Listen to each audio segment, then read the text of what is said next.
waayey caruurtiisii waayey xaaskiisii waayey marka wuxuu yiri de nolol kale ma jirto marka intaad kaligaa iska dhiman lahayd ama nolol maartay aad noolaan lahayd adag assalaamu calaykum waraxmatullahi wabarakaatuh kusoo dhawaada channelka aj.fadna isku soo noqod wanaagsan asxaabta meel kasta aad joogtiin waan idin wada salaamaya waxaan rajeynayaa inaad wada caafimaad qabtiin insha Allah qiso kale maanta idin wada videoga intaan bilaabin mar kale iyo mar kastaba hadda way iga maqli doontaan waxaan doonayaa video kasta aan soo duubayo oo qisooyinka maartay ku saabsan inaan intan oo kale aan ku bilaabi doono aan markasta maartay aan doonayo inaan kala cadeeyo oo aan idin sheego marka dadka maartay videoyadan noocan oo kale ku cusub ama channelka ku cusub waxaan doonayaa idin sheego anigu waxaan ka sheekeeyaa qisooyinka waliba especially wixii crime ka ah true crimes balilada marka waxyaabahaas baan daawadaa oo weligii waan iska jeclaa maartay inaan fahmo dadku sababta wax u dilaan iyo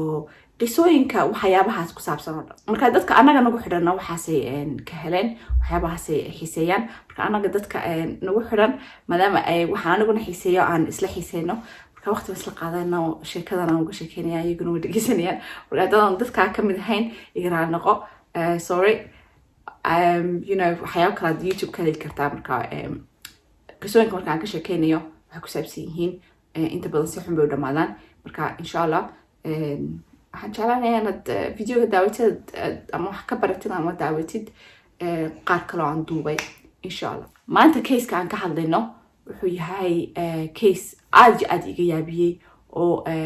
maaragtay dhamaadka awal maaragtay qisooyinka markaan ka sheekeeyo waa la kala bixi jiray qisada sibay maaragtay dhinacun bay u dhacaysaa marka qisadani dhamaadka maaragtay idinka i daawanaya laga yaabay qaar inay yiraahdaan no sidan ay ahayd qaar kale inay yiraahdaan may sidan weeyaan marka usually qisooyinka inta badan anigu ama idin soo gudbiyo ama anigu aan daawadoba dhinacun bay u dhacaan laakiin tani waa mid maaragtay balance waxa baan ku yiri meel bay kala laadaa charbay kala laadaa marka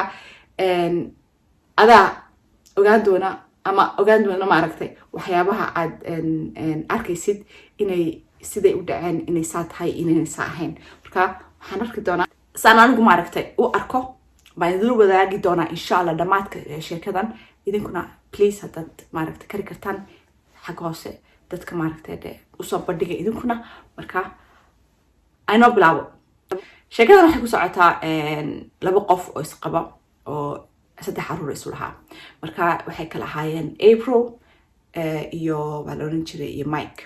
April iyo Mike iyagoo yar bay iskursadeen saddex wiil bay dhaleen waxay ahaayeen laba qof oo aad isu jecel oo isla markiiba maaragtay iskuulka markay high school ku jireen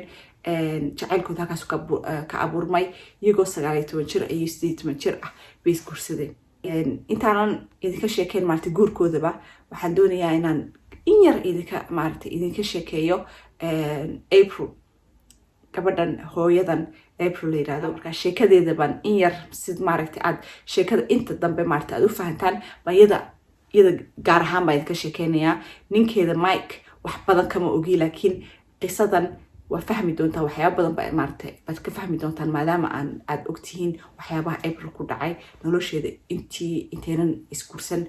marka April waxay dhalatay 1987 bay dhalatay waxay walaalo la dhalatay laba wiil oo mataare bay ahaayeen marka waxay intaasun bay maaragtay ay walaal ahayd walaal kale ma lahayn marka hooyadii aabaheed waxay ahaayeen dadka isticmaala drogyada waxyaabahaas oo maaragtay ciyaalkii marka way korin kari waayeen dhibaato badan bay la kulmeen oo dawladda caruurta ka qaadatay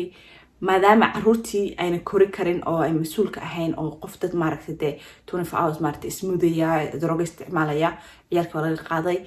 marka inanta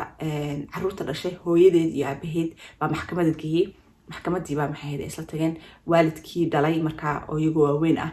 bay ku guuleysteen halkii bay April iyo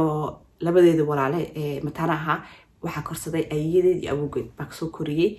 marka nolosheedu si fiican bay maaragtay ay u socotay ilaa iyo yaraanteeda ilaa iyo Mike marka ay iskursanayaan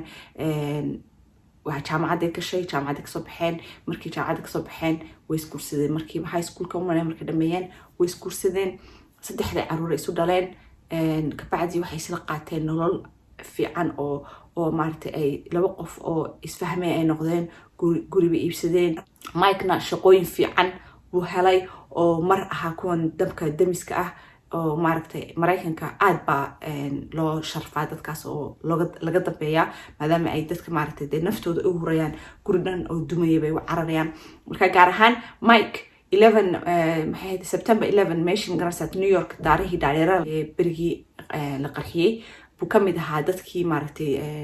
markiiba loogu yeeray ee naftooda maaragtay u huray ee damdamiska ahaa buu ka mid ahaa marka qarxiskaad ka bacdi magaalada dadkoo dhan waxay u haysteen Mike maaragtay qof maaragtay sharaf leh oo way ka dambeyn jireen reer qurux badan baa loo arkayay nabadooda saddexdooda caruura iyo maaragtay labadooduba waxay ahaayeen reeraha maaragtay dee lagu tilmaamo reero nolosha ku guuleystay oo kale bay ahaayeen marka Mike-na damdamiskii markuu kasoo baxay wuxuu galay shaqo kale buu galay shaqo kale markuu galay shaqadu galay waxay ahayd ambulance maaragtay dadkan marka ay dhaawacmaan dadka qaada buu ahaa Aprilna waxay ahayd full time hooyo ahayd oo ciyaalkeedii korinaysay marka maalin kamid isagoo qof qaadaya oo qof dhaawacmay soo qaadaya oo gaarigii gelinaya Mike dhabarkiisa nabar baa gaadhay meel baa dhaqaaqday si xun buu dhabarkiisa u dhaawacay maalintii marka dhaawacii dhabarka ka gaadhay waxay keentay inuu medication dawooyin aad u culus oo maaragtay oo jirka oo ku noqonay addicted ku noqonayo baa loo qoray muddo dheerna uu qaadanayay dawooyinkii maadaama uu shaqeeyo waxay noqotay inuu dawooyinkii maaragtay inuu muddo badan u qaato jirkiisii markaa dawooyinkii bay barteen isagana muu doonin shaqada ka fadhiisto waayo maadaama isagu xaaskiisa ma shaqeynin isaga ma shaqeynayay wuxuu yidhi no abadan like shaqadeeda wana sii wato waayo mortgage maaragtay waa kuwan guryaha lacagta bankiga soo qaataan marka guriga hadeena lacagteeda bixineen bankiga lacagtii la noqonaya marka ninkan wuxuu doonayay inuu shaqeysto marka dawooyinkii buu isku khasbay inuu qaato laakiin dawooyinkii waxay keeneen inuu jirkiisii addicted ku noqdo maaragtay dawooyinkii oo marka qofkii wuxuu noqonayaa noloshiisa dhow isbedelisa xaaskiisiiba marka aragtay ninkani inuu nolol maaragtay noloshii uu ku jiray inuu waxyaabo badan isbedelayaan way iska aamustay waxay tiri uu ka bixi doonaa maadaama maaragtay meesha ay dhaawac tahay dawooyinkan wuu u baahan yahay maalinta dambe waxay ogaatay dhakhtarkiiba la hadashay markaasay tiri waxaan doonayaa inaan ogaado ilaa goor muu qaadan karaa dawooyinkan uu qaadanayo anyway waxay la hadashay dhakhtarkii ninkeeda maaragtay daweynaya markaasuu ku yidhi waan ka xumahay sorry waan fahmi waayo waayaad ii weydiinaysaa waayo ninkaagu in badan baa kasoo wareegtay hadda anigu aan dawooyin uma qoro waayo dhabarkiisa wuu bogsaday markaasay isweydiisay tiri okay xaguu way iska aamustay laakiin waxay tiri xaguu ka keenaa dawooyinkan uu qaato maaragtay waayo dawooyinkanna waxa weeyaan dhakhtarkunbaa kuu qori karaa waxa weeyaan waa very dangerous jirkaaga hadduu mar barto waxa weeyaan sida waa daroogo kala noqonaysa marka haddaadan qaadan si kala noqonaysa marka waxay ogaatay inuu ninkeedu uuba noqday addicted ku noqday oo jirkiisii bartay waxaan la-aanteed uuna noolaan karo kale ama dee qof kala noqonayo waayo dibcadiis baa isbedeshay waxyaaba badan bay ku aragtay kolley isbedel bay aragtay dhakhtarkii wuxuu ku yidhi am sorry anigu dawooyinkaa sheegaysid uma qoro markay maqashay waa iska aamustay dawooyinkii bay gurigii ka baadhbaadhay maalinta dambe waxaa timi inuu ninkii dhammaa ee daroogada qaadanayay ee nolosha saa ku jiray ee xaaskiisa ay ka warwarsan tahay inuu shaqo helo oo ninkii dhammaa ee daroogada isticmaalayay ee sheekadan waxaa ku dhex jiray marka weli sheekada xagga daroogada ay marayso aabahan weli ma xuma maaha mid maaragtay dee noloshiisa baabiin karta oo kale marka shaqadii haddana wuu galay oo waaba loo doortayba inuu magaalada maaragtay maayarka magaalada inuu noqdo wuu noqday muddo markaa cabaar markuu waday shaqadiisii wuu wataa marka qofna ma oga ninkana inuu daroogada maaragtay uu qaato oo oonan ahayn qofkan ay mas-uulka ay u arkaan ee familiga qurux badan ee dadkan maaragtay iswada haysta isla jooga laakiin inuu nolol kale ku jiro oo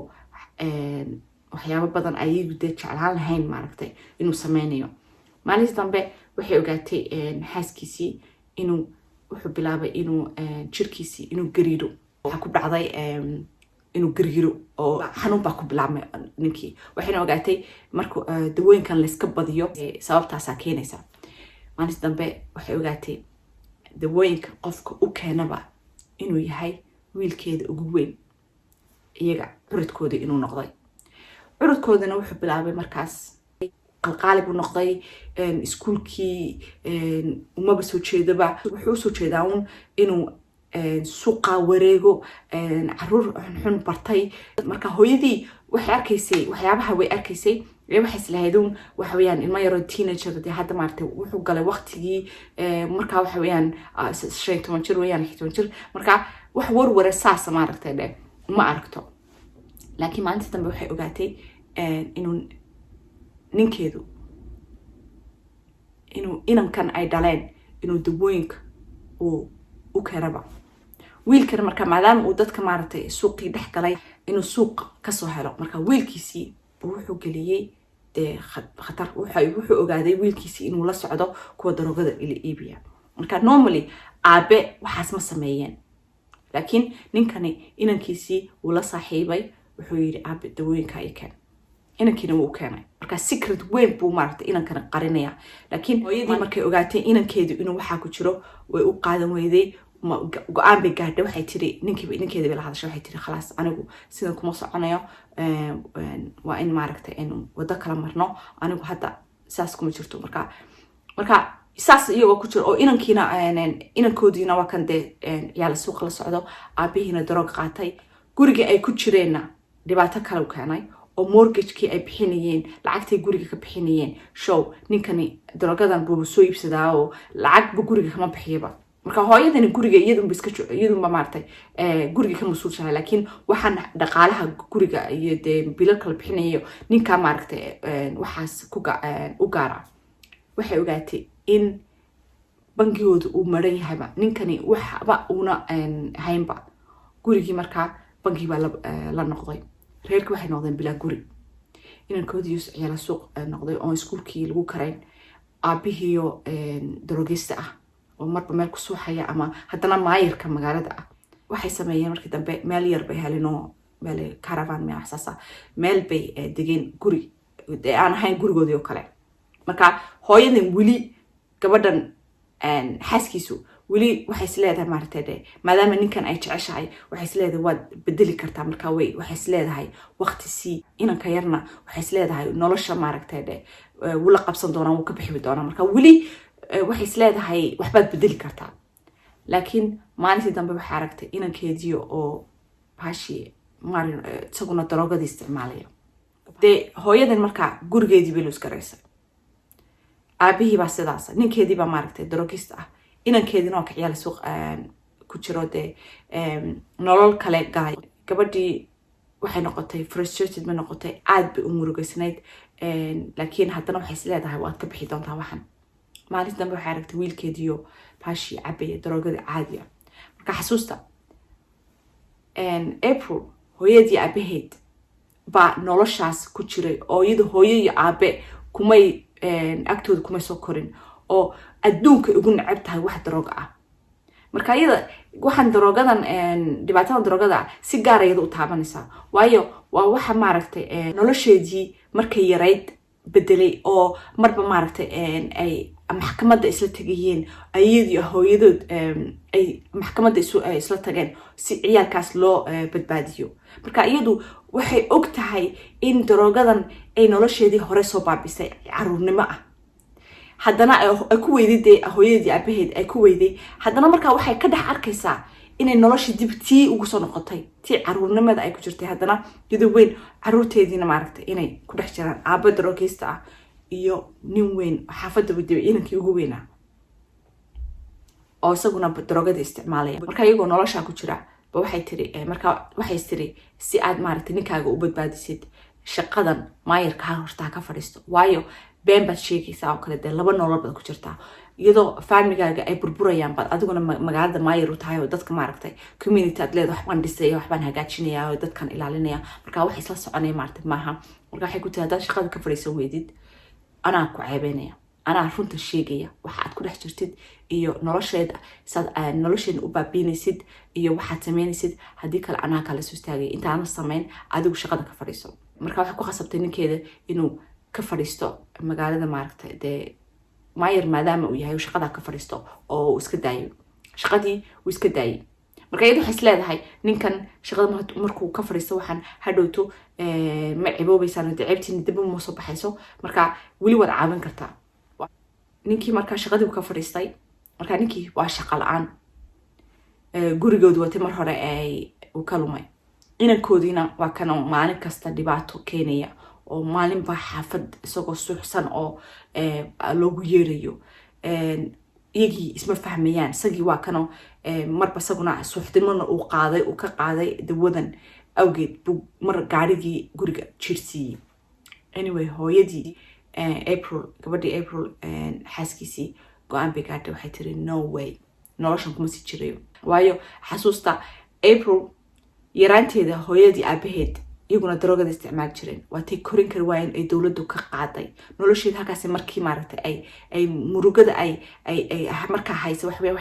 xasuusanaysaa nolosheeda markay yarayd in ay daroogada nolosheeda ay baabisay ayna u ogolaan in hooyadii aabaheed kusoo akarto oo hooyadii aabaheed laga qaaday oo maxkamadda ayadeed ay isla tageen oo ayadood ay soo korisay tacab ay kusoo korisay oo markii dambe nolosheeda ay tiri anigu waxaan doonayaa meel iska soo saaro oo ay yaraan ay ninkan iskursadeen jaamacad ka soo baxday wixii oo dhan maaragtay bay xasuusatay markaasay aragtay caruurteedii markaa inay maanta aabahood inay arkaan maaha bay markaa way diidaysaa markaa wiilkan isaguna daroogada isticmaalayno walaalkooda weynta isticmaalay iyo aabihii bay waxay tiri no way labadan inaan maaragtay ka badbaadiyo weeyaan oon ka kaxeeyo way la carartay waxay tiri ninkii horta u sheegtay waxay tiri khalaas halkaas inagu dhamaatay anigu noloshaas waan aqaanaa waad ogeed sidaan adduunka aan ugu nacabahay daroogada wiilkii waxay kaga tagtay aabihii iyadu markaan way baxday nolol kale samaysatay marka aabihii waa kano xaaskiisa hadda ka tagtay labadii caruurtiina ka haysatay inankii markaa marba meel buu tagaa marba xaafad buu tagaa markaa maalin ka mada markaa waa labadooda lala soo telefoon loo soo diray waxaa la yidhi inankiina kaala qaato halkan وبس حسين يا بدي وسجن دروغ استعمالي وقادم وين حافظ أبيه مركو شوجنا وحسميه dad badan بسكو يراي هالكيبو بارتي سميه حفلة وين بسميه وحفلة داس وامحي وحفلة دروغ الاستعمالية أبيه بس سجن وقادم وين إنه كي مركا أبيه سجن مركا نلاشي بفهمه وحكي نوح كستلوس قريه مركا وحوس ليه هاي نحاس كان يسوعش اللي وطن تكتين إنه كي مركا waatay marka hor maartay ay saaxiib ahaayeen oo maca daroogada u soo qaadi jiray laakiin maadaama hadda xaaskiisii uu waayay xaaskii baa markaa ku tiri please inankan waxaad samaysaa caawi discipline aan u samayno si nolosha aan uga soo maartay uga badbaadin lahayn waxaan ku jiro xaask markaa waa tan maqan marka ninkii wuxuu decide gareeyay inuu maartay isdiirada jiyo oo inankii la fahmo dee hooyadan waxay rabto maaragtay laakiin at the same time waatan hooyadii markii ay guri ka tagtay dee ninkan ay kala tageen markaa divorce bay weydiisatay intii ay ka maqnayd durtaba waxay baratay nin bay isbarteen marka iyadu hooyadan go'aan bay gaadhay inay ninkan ku noqonayn way u sheegtay khalaas way iga dhamaatay bay tiri nin bay baratay marka Mike iyo April markay isguursadeen way yaraayeen labadooduba mar hore qof ismay jeclaan labadood qura baa weligood maartay isla joogay marka Mike naag kale oo bartay ama oo jeclaaday ma jirin ilaa maalintii yaraayeen labadood baa isjecel marka maskaxdiisa way diiday inuu maskaxdiisa maaragtay inay ka dhax arko xaaskiisii oo nin kale la socota oo nin kale la sheekaysanaysa marka maalin kamid ah xaaskiisii meel xaafadda ay joogto saaxiibadii buu u yeeray markaasuu yiri waxaan doonayaa wax ku sheego maskaxdeeda waxba ka guuxaya wax xun wixii buu u sheegay wuxuu ku yiri niman kale la socotay markaan aan isqabnay waxyaabo badan baa maskaxdeeda ka guuxaya marka wuu og yahay inay wax xun yihiin marka mar rabo xaaskiisa inuu nin kale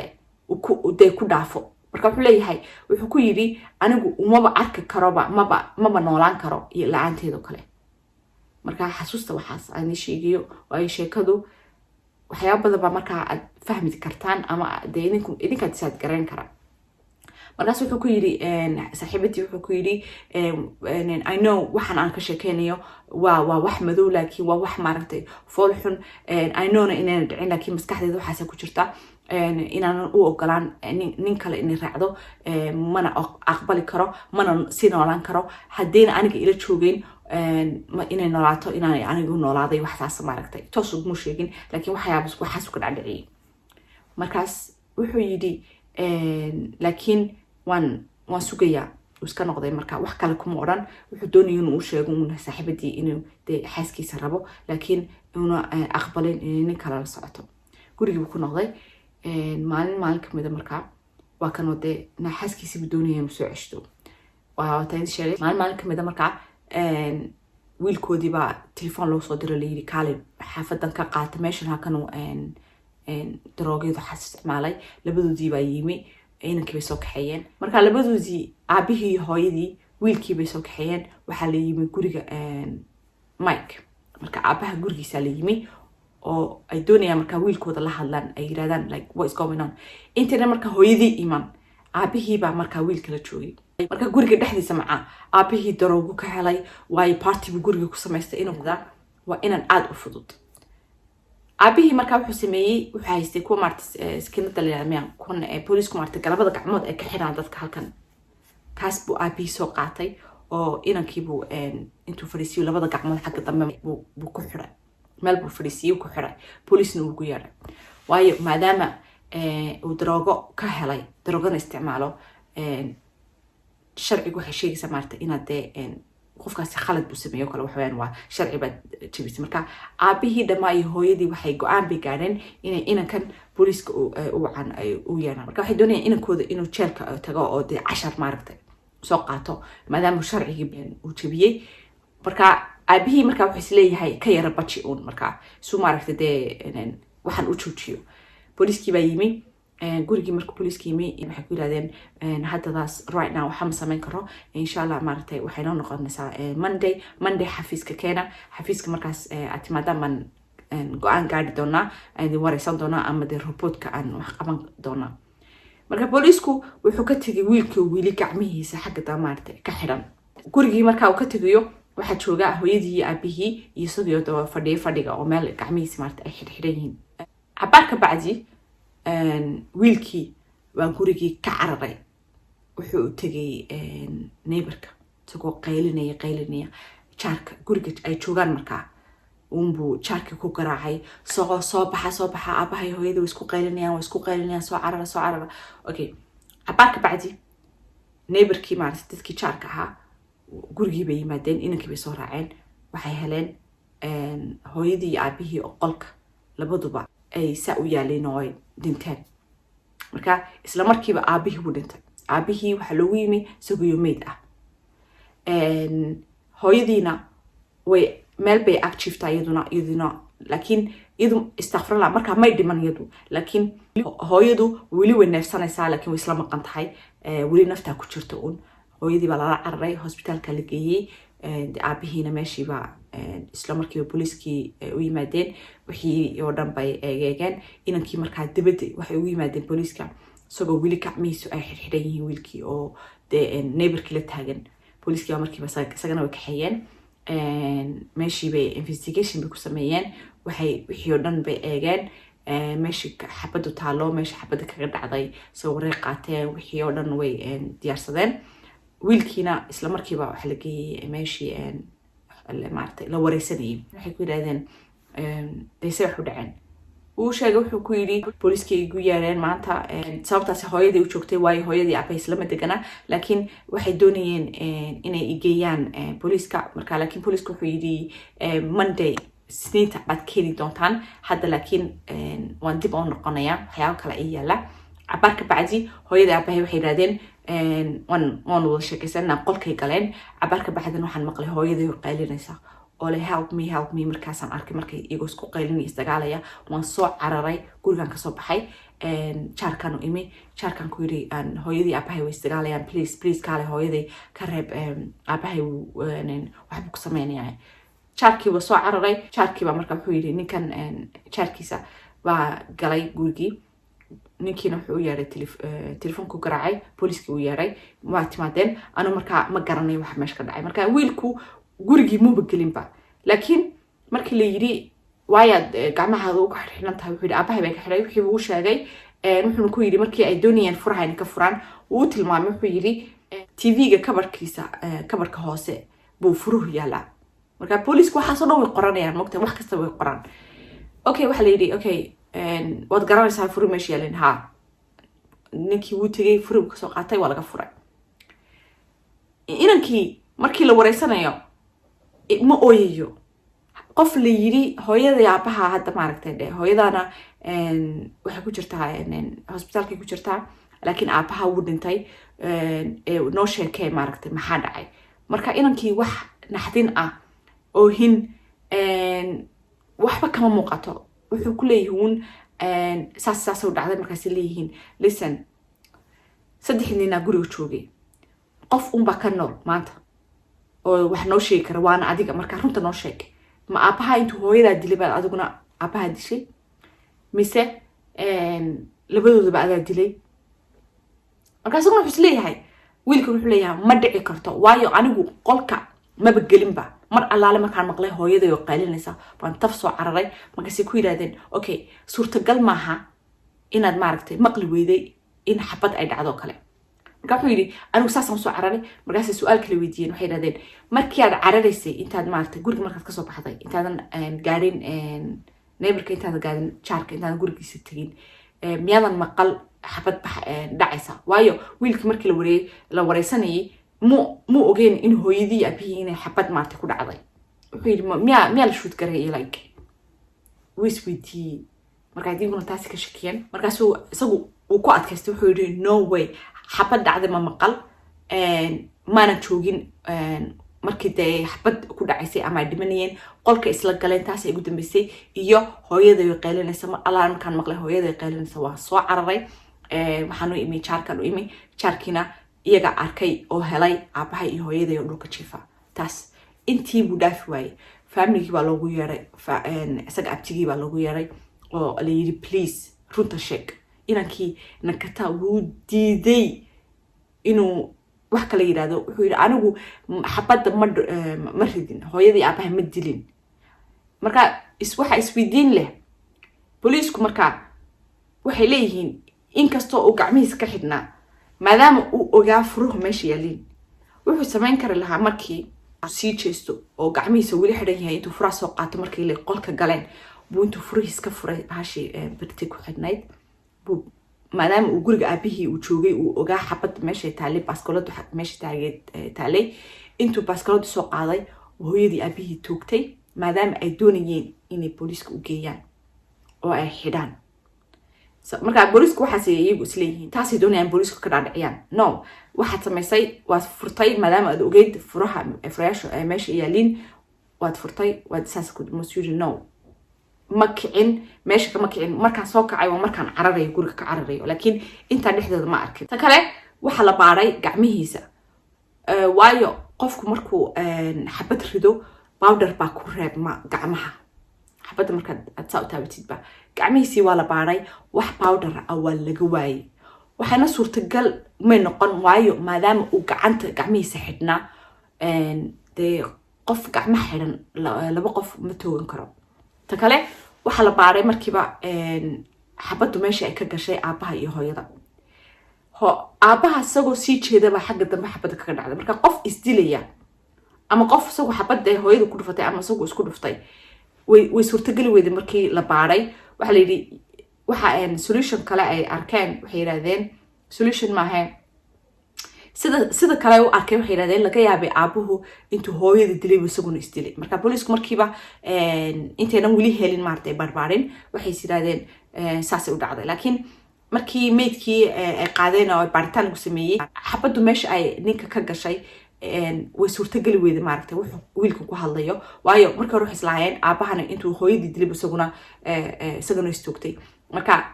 maadaama ay arkeen inay impossible tahay waxa la madaxu xabadu halkaas ka gashay marka qofku markuu isdilayo usually I don't know ina aragteen documentary badan maarta Camerada laga sameeyay marka la tusayo dadka isdilay usually oo ay de ku beegaan baskolada ama halkaas sameeyaan ama wadnaha toos iskaga dhuftaan qof markuu isdilayo oo ama qof kala dilay tani uma ekeen qof maaragtay isdilo kor markaas that's why ay police-ku ay u rumaysan waayeen wiilku wuxuu ku hadlay laakiin wiilku bedeli waayay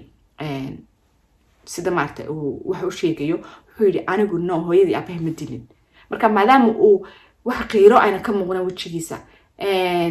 waayo hooyada abahay lagu yiri way dhinteen waayo 24 saacadood ka bacdi hooyadii way dhimatay hooyadii markay dhimatay booliisku waxay damceen markii dambe isla markii way charge gareeyeen waxay geeyeen maxkamadii oo dambiile ka dhigeen oo kale maartay si maxkamadda loo geeyo anyway wiilkii maxkamadii baa la soo saaray sheekada maxkamadda waxay socotay 2 sano bay socotay ilaa 2018kii wiilkii isagoo weli taagan oo leh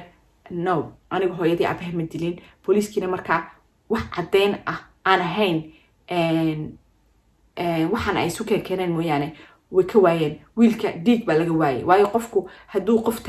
toogto oo aad weliba dul taagan tahay ama aad ag taagan tahay dhiig baa kugu soo duuli kara oo kale maadaama aabaha xabaddu meeshay ka gashay xagga dambe ahayd dhiig waxa la yidhi meel dhow buu uu qofkaasi kaga dhuftay marka xabaddu markay qofka ku dhacdo wax badan oo inagu arki karin maaragtay baa soo duulaya oo qofka dhiigii maaragtay taabanaya marka qofka daya qofka tooganaya wiilka yar wax baadhar gacmihiisii waa laga waayay wax dhiigana waa laga waayay jirkiisii marka booliisku ma hayaan wax kale cadeyna oo ay ku cadeynayaan leeyihiin maaragtay hooyada ay bahay waa dishay ala kulli xaal maxkamadii waxay socotay 2 sano maalintii la xukumi lahaa ama dee la oran lahaa for life maaragtay waa guilty oo ninkan lagu cadeyn lahaa inuu hooyadii aabihii dilay ninkii markaa report ka sameeyay ee yiri suurtagal maaha inuu aabihii uu isdilay oo kale oo xabada soo isku dhuftay baa wuxuu yiri 100% maarta 100% ma hubo inay tahay inuu ku dilay oo uu isagu isdilin waxa laga yaabaa marka 1% wax saas maaragtay haday ay uu qofkaas u yiraahdo 100% maaragtay ma hubo keesku uu burburaya marka sharciga Mareykanka waa meelaha saas oo kale maartay iyo waxa qofku waa inuu yiraahdo 100% maartay 100% waan huba waxa aan sameeyay marka qofka waa la xukumi karaa laakiin ninkii baaritaanka sameeyay analyze ku sameeyay situationka wuxuu yiri no waxay u ekaan kartaa homicide way noqon kartaa dil inay noqoto laakiin ma oran karo inaynan ahayn maartay suicide inuu aabahan istilay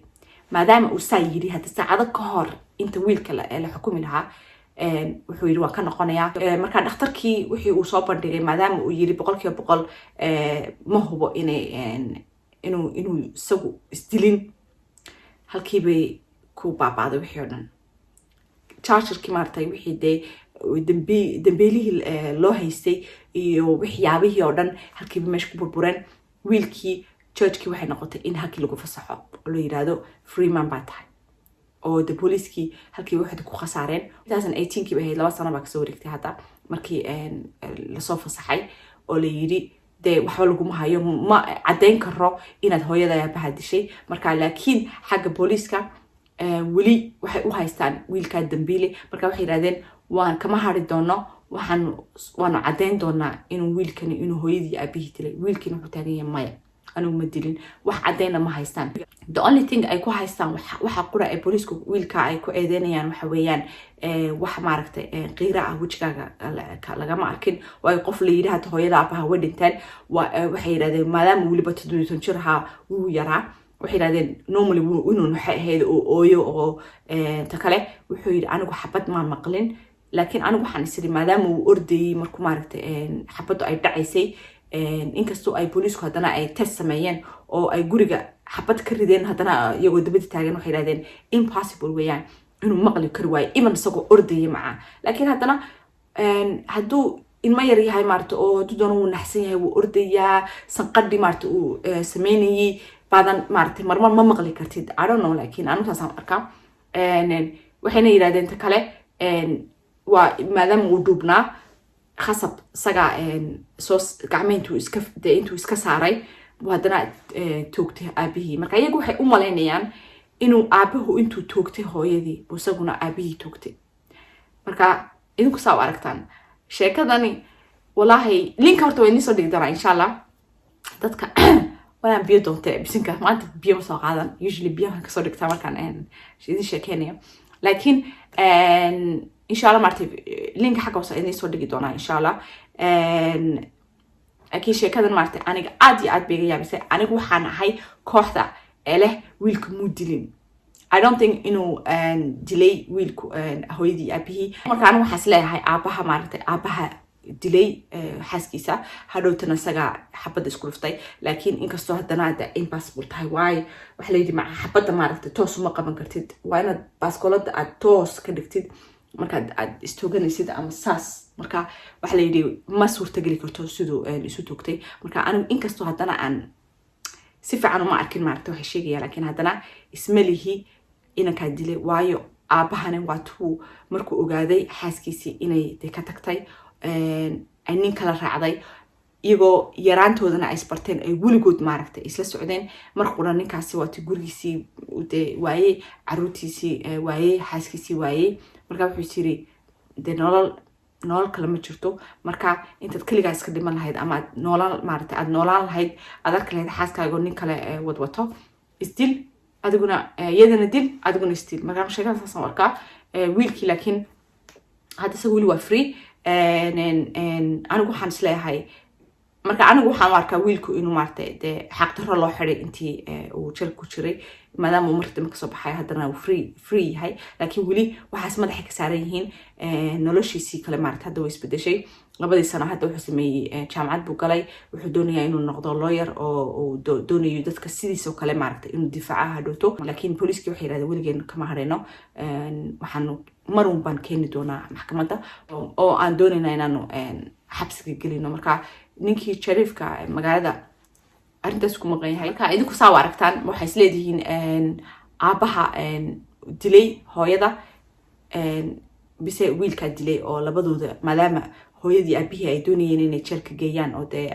ay discipline baraan maartay wiilkan wuu qalqaalib u ahaa laakiin hadana de uma arko anigu inuu ilaa harka gaari lahaa marka intaas ka tagay asxaabta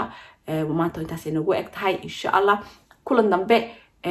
qiso kala idin soo wada insha Allah marka waxaan leeyahay markaas aad joogtiin assalaamu calaykum waraxmatullaahi wabarakaatuh